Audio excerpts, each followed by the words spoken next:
Hey everybody, Chief Meteorologist Brad Panovich here. Big weekend of outdoor activities and we have active weather. But here's the thing, I'm going to lay out everything. I want you to be weather aware and prepared for storms, but also I want you to know there's nothing in the forecast that is going to wash out the entire weekend or have you cancel plans completely.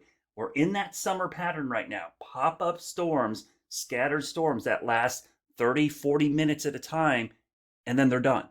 So this is not one of those things where it's a giant storm system that takes over the whole area all day long. So I just want to lay that out there because oftentimes I see people say, should I cancel my plans for a 40, 50, 60% chance of rain? When that chance of rain is just telling you the chance of a pop-up storm at some point during the day. So just want to lay that out there. We'll get into the details. Use this information to make your decisions accordingly. So what's happening today?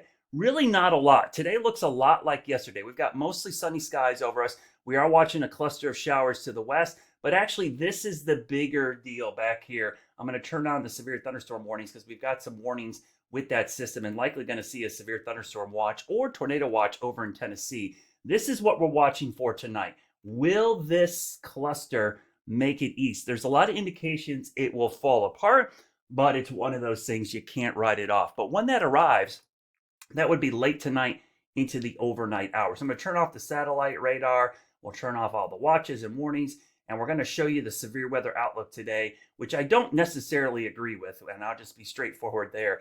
Now, I agree with this to the west, but for us, you see this low risk, this is kind of a catch-all. In case those storms try to make a run at us tonight, we might see some gusty winds, but I actually don't think this is going to end up verifying today. So it's nothing to happen today. Tomorrow, the risk, again, for our area is generally low.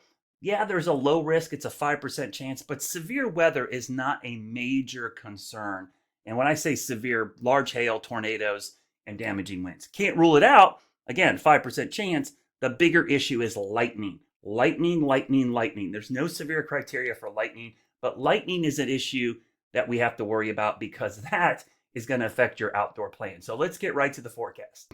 All right, so let's dive into the forecast. I'm going to start with not Futurecast, but the upper level pattern because I want to show you how complicated the forecast is and why there is a lot of uncertainty and there's been so much change to the forecast this week. We've had this upper trough coming in and there's indications that it's going to split off and become what we call a cutoff low. You see this area in blue?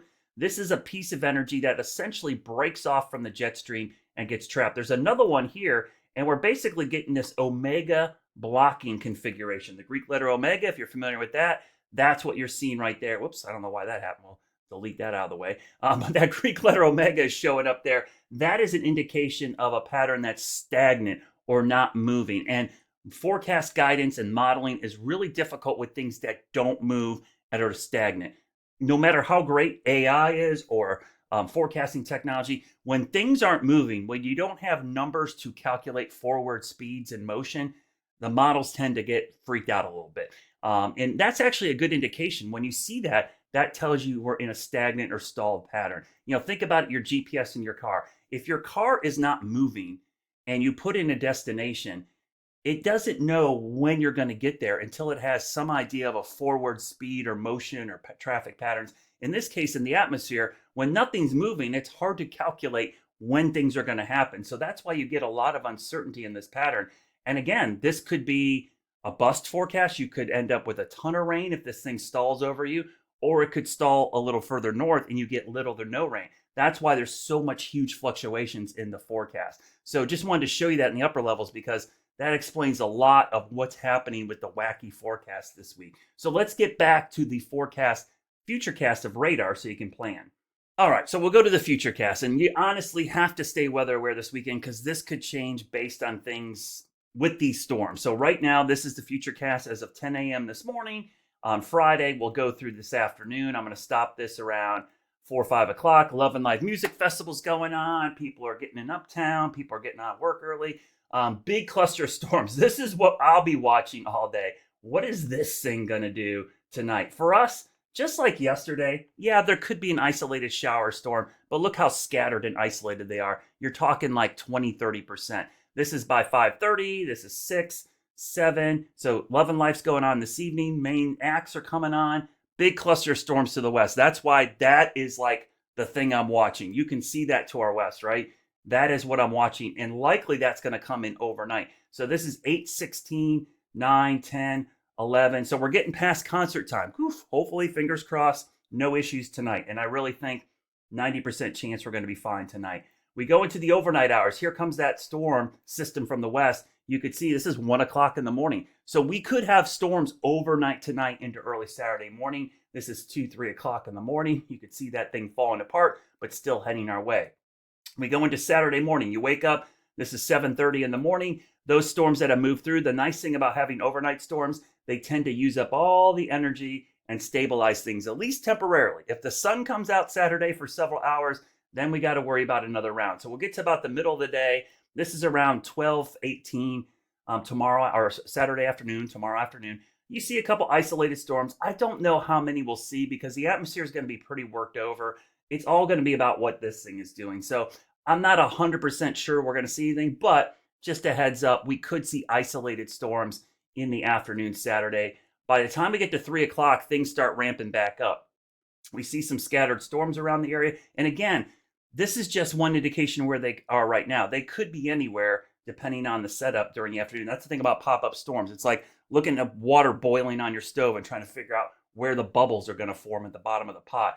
You just don't know until this gets going. But we know there's going to be some around as we go into the afternoon. So this is 4 o'clock. You see those clustered storms. We get towards 5, 6. It becomes more scattered. It really does through time. The main line looks to be in the evening hours. I would say after 8 o'clock is probably our highest chance. But even here, a lot of the guidance is kind of uncertain. How much rain is there going to be? Is it going to be scattered? Is it going to be a big shield of rain? So it's kind of hard to say how much we're going to see with this. So I'll go back to Saturday. We go into the evening hours. The one thing I will tell you, that evening time frame, you see 5, 6, 7 o'clock tomorrow night, there's going to be rain somewhere in here. It's just a matter of where it sets up. And again, rain isn't necessarily the bad thing for these outdoor events. I know you don't want to get wet, but concerts are going to go on if it's raining. They will not go on if there's lightning. Lightning is the concern. That's why I say lightning, lightning, lightning. Just rain is not a big deal. Yeah, you need a poncho.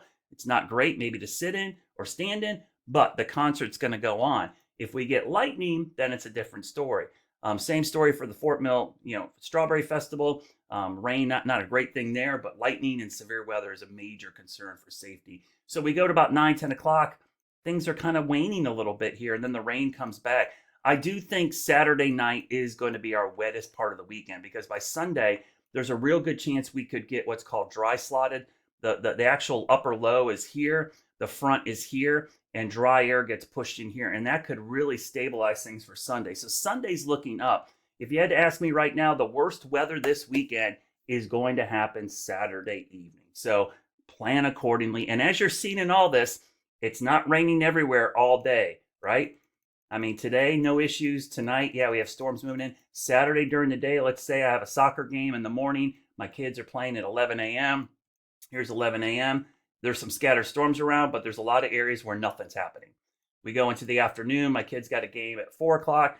Yes, there's rain possibly somewhere around, but there's a lot of dry areas as well. I think we often focus on where the rain is, but notice there's a lot of areas where there isn't rain. And if your house needs water, you probably notice this more often than anybody. So just be wary of the overall picture. There's a lot going on across the entire region. But you could see at some point Saturday night, those chances ramp up. So we'll keep an eye on it. Stay weather aware Saturday for lightning. I have my radar up and running. We'll keep an eye on lightning threats for Uptown, for Kendrick Lamar, as well as Love and Life Music Festival. I will be posting on social media if there's lightning within 8 miles of the stadium or 6 miles of the festival. Those are the criteria we're using for the weekend. Stay safe, stay weather aware, and we'll have you covered.